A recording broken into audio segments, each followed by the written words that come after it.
Exercise 1.3 का fifth question है, what can the maximum number of digit be the repeating block of the digit in decimal expansion of 1/17, perform the division to check your answer. ठीक है, यानी कि 1 को आपको 17 से divide करना है। ठीक है, 17 से डिवाइड करने पर यहाँ पर आपकी जो भी वैल्यू आती है, ठीक है, ये वैल्यू आने पर आप ये देखना है कि कितने डिजिट के बाद आपकी क्यूसेंट की वैल्यू रिपीट होना स्टार्ट करती है। ठीक है, तो आप घर बैठ के डिवीजन आपको अच्छे से सीख चुके हैं, आप 9th क्लास में आ चुके हैं, जबकि डिवीजन 3rd एंड 4th में सिखा दी जाती है अच्छे तरीके से। तो घर बैठकर आराम से कीजिए इस क्वेश्चन को, मैं आपको आंसर बता देता हूँ। 1/17 इज इक्वल टू आएगा 0.588239411767। इसके बाद आपकी टर्म रिपीट होनी स्टार्ट हो जाएंगी, यानी कि ये कितनी डिजिट है, यानी कि 15।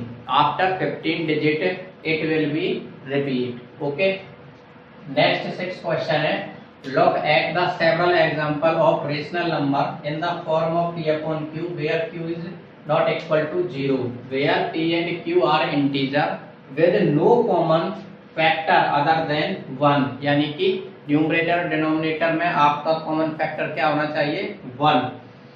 Having terminating decimal representation, can you guess what property q must satisfy? Okay, 6th question का सॉल्यूशन देखिए। ऐसे हम हजारों लाखों एग्जाम्पल ले सकते हैं जिसका न्यूमरेटर और डिनोमिनेटर आपके को-प्राइम हो। ठीक है, और जिसकी डेसिमल एक्सपेंशन आपकी टर्मिनेटिंग हो। ठीक है, देखिए 1/2, 1 को अगर 2 से डिवाइड करेंगे तो 0.5 आएगा विच इज टर्मिनेटिंग। ठीक, 1/4 0.25 आएगा इसकी वैल्यू विच इज टर्मिनेटिंग। ठीक, ये आपके सभी एग्जांपल हैं 1/2, 1/4, 1/8। ठीक है, 1/5, ठीक, 2/10। ये तो को प्राइम नहीं हुआ, तो 1/10 ले लीजिए, 1/125 ले लीजिए।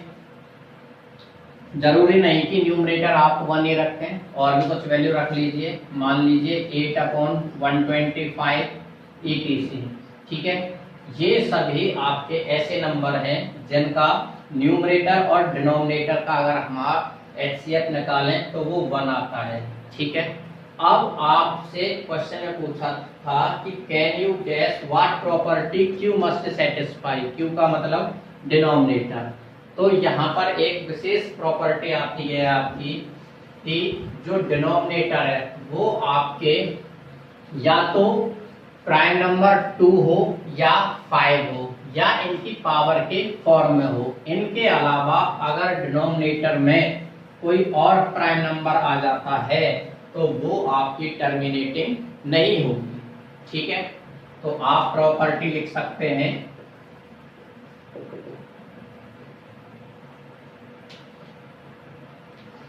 if denominator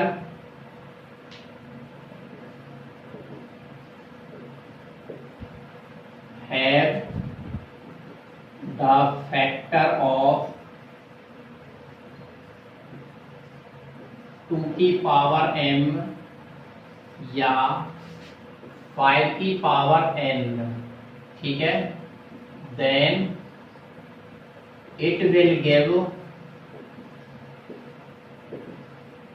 terminating expansion, terminating decimal expansion। ठीक, एग्जाम्पल समझ लेते हैं।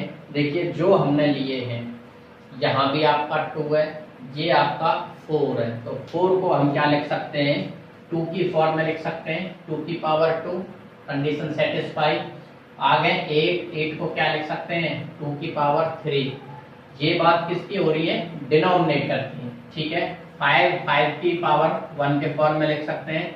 10 को क्या लिख सकते हैं, 10 बराबर होता है आपका 2 × 5 यानी 2 की पावर 1 5 की पावर 1।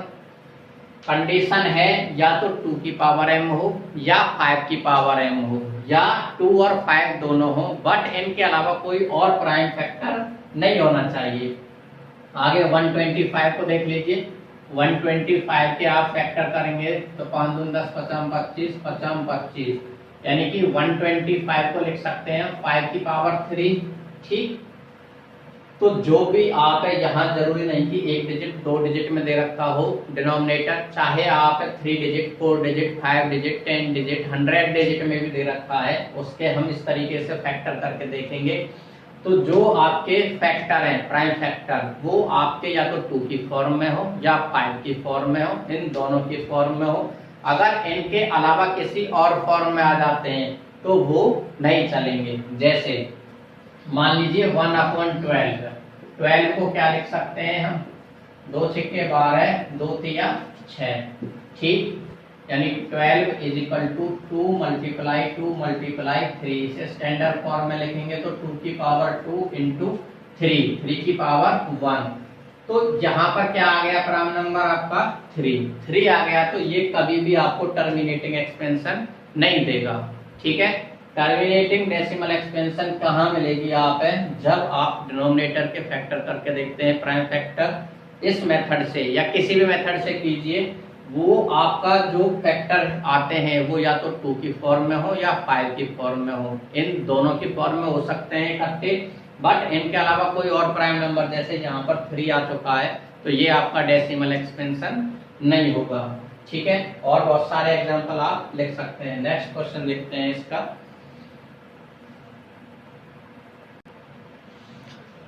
7 क्वेश्चन है आपका, write the 3 numbers whose decimal expansion are non terminating non recurring. आप ऐसे नंबर से लिखने हैं जिनकी आपकी डेसिमल एक्सपेंशन ना तो टर्मिनेटिंग होती है और ना ही रिपीटिंग होती है। ठीक है ना, तो सॉल्यूशन देखिए। √2 √3 √5 √7 √11 etc। ठीक है, यानी कि अंडर रूट के अंदर जितने भी हमारे प्राइम नंबर आते हैं, यानी कि जिनका अंडर रूट हम कंप्लीट नहीं निकाल सकते, वो सभी आपके नॉन टर्मिनेटिंग नॉन रिकरिंग होते हैं। ठीक है, अगर और डेसिमल एक्सपेंशन में इन सभी की आप एक्सपेंशन लिख सकते हैं, इन्हें एज इट इज लिख सकते हैं। और अगर एक्सपेंशन लिखने की कुछ भी वैल्यू लिखिए, देखिए 0 1 0 0 1 0 0 1 0 0 0 0 1 0 1 0 0 0 1 0 0 0 0 0 0 0 1 अप टू सो ऑन। ठीक है, इस तरीका से आपके कोई सीक्वेंस नहीं है प्रॉपर, कहीं 2 0 कहीं 3 कहीं 4। अब देखिए यहाँ तक ये बढ़ती जा रही है, फिर यहाँ 1 आ गई। ठीक, अब 1 आएगी तो इसके बाद फिर 3, फिर ये कितनी है फिर कितनी है, तो ये एक प्रॉपर सीक्वेंस नहीं है, ना ही आपकी टर्म इसमें रिपीटिंग हो रही है। ठीक, कुछ भी वैल्यू लिख सकते हैं आप, 2.02 0 2 0 0 2 0 0 1 2 1 3 1 2 5 0 1 0 2 0 3 0 1 अप टू सो ऑन। इस तरीके से आप लाखों एग्जाम्पल्स दे सकते हैं जो आपके non terminating and non repeating है। नेक्स्ट देखते हैं।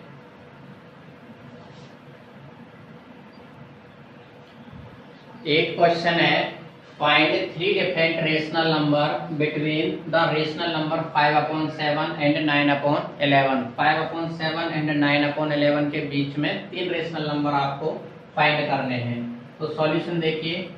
5/7 को डेसिमल फॉर्म में लिख लीजिए, तो ना जाने की 0, यहाँ ये 50 हो गए, 7 7 49।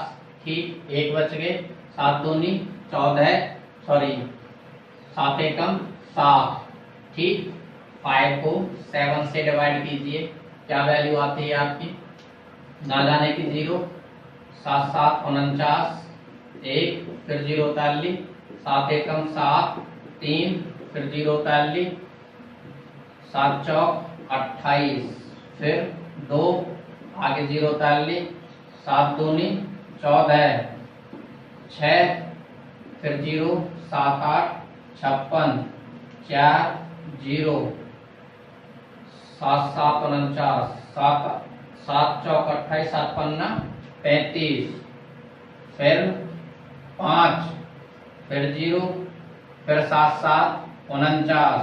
अब यहाँ से देखिए, यहाँ 50 माइनस 49 1 बचा, फिर 0 उतारेंगे हम, 7 एकम 7, फिर 7 चौक 28, यानी कि देखिए पॉइंट के बाद यहाँ 7 आया है और 7 के बाद फिर यहाँ 1 है, यहाँ भी 1, यहाँ 4 है, यहाँ 4 है, यानी कि इसका मतलब क्या हुआ 0.714285। ये टर्म आपकी यहाँ रिपीटिंग है। ऐसे ही 9/11 की वैल्यू फाइंड कर लीजिए, ना जाने की 0, ठीक, 9 नाम 11 8 88, कितने बच गए आपके 2, ठीक, उतार ली 0, 11 एकम 11, फिर कितने बच गए 9, फिर 0 उतार ली, 11 8 88, फिर 2 बच गए, 11 एकम 11, ठीक है, फिर 9 बच गए। इसका मतलब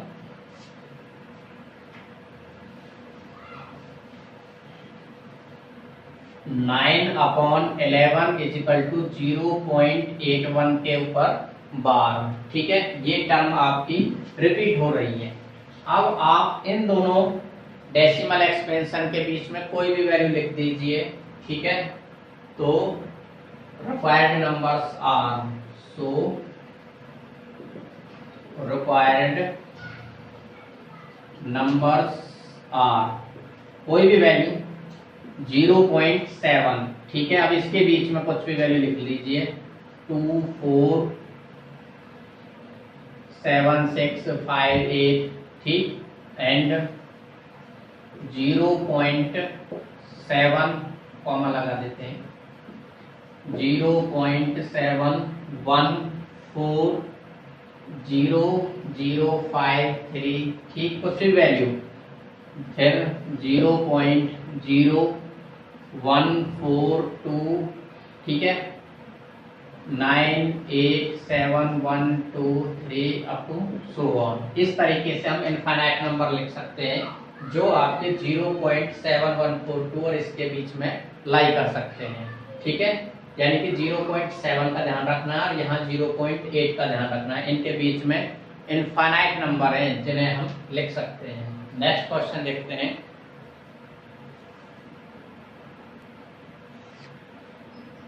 इस एक्सरसाइज का लास्ट 9th क्वेश्चन है, classify the following numbers as rational और इरेशनल। आपका रेशनल और इरेशनल नंबर फाइंड बताने कि इसमें से कौन सा रेशनल है कौन सा इरेशनल है, ठीक। रेशनल जिन्हें हम P/Q की फॉर्म में लिख सकते हैं, या जिनकी डेसिमल एक्सपेंशन टर्मिनेटिंग हो, या जिनकी डेसिमल एक्सपेंशन रिपीटिंग हो। ये सभी कैटेगरी आपकी रेशनल नंबर के अंदर आती हैं। और इरेशनल नंबर के अंदर जिनकी डेसिमल एक्सपेंशन नॉन टर्मिनेटिंग हो एंड नॉन रिपीटिंग हो, ठीक। तो सॉल्यूशन देखिए, फर्स्ट √23 का अंडर रूट कंप्लीट नहीं निकलता है। वैसे भी ये प्राइम नंबर अंडर रूट के अंदर सोचना विचारना कुछ है ही नहीं, डायरेक्ट लिख दीजिए इरेशनल नंबर, ओके।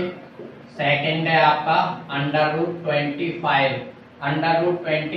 √20 के अगर आप फैक्टर करोगे, ठीक है, तो ये क्या आ जाएंगे आपके 5 से 5 चौक 20, 2 बचे 5 25, 5 9 45 और 3 तिया 9, यानी कि 225 को हम लिख सकते हैं 5 × 5 × 3 × 3।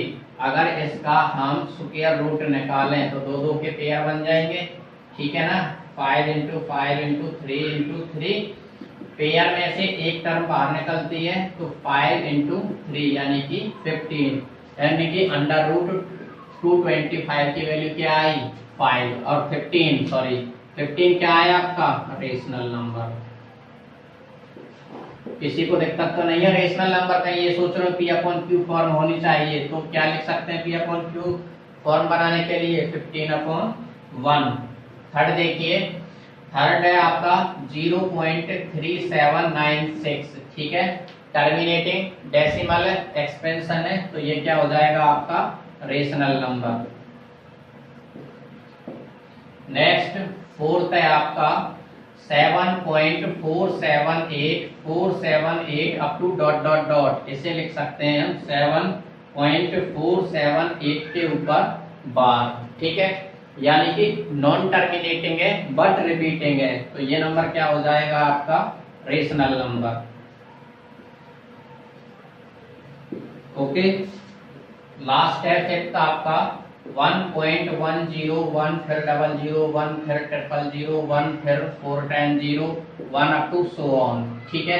एक प्रॉपर सीक्वेंस नहीं है, ना ही कहीं टर्म आपकी रिपीट हो रही है, क्योंकि यहाँ 1 0 है, यहाँ 2 है, यहाँ 3 है, यहाँ 4 है, आगे 5, आगे 6, 7, 8, 9, 10 अप टू सो ऑन, तो ये क्या हो जाएगा आपका इरेशनल नंबर।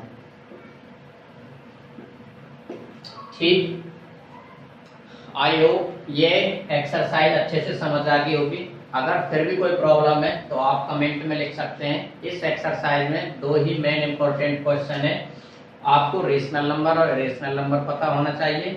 दूसरी आपको जो बार वाले क्वेश्चन थे, ठीक है, वो आपके कॉम्पिटिटिव एग्जाम के अकॉर्डिंगली मोस्ट इंपॉर्टेंट क्वेश्चन है। एक क्वेश्चन आपको हर पेपर में देखना पड़ेगा, चाहे आपका क्लर्क का है या स्टेट सीटेट वगैरह वगैरह जो भी पेपर हैं, ठीक। साथ के साथ पढ़ते जाइए।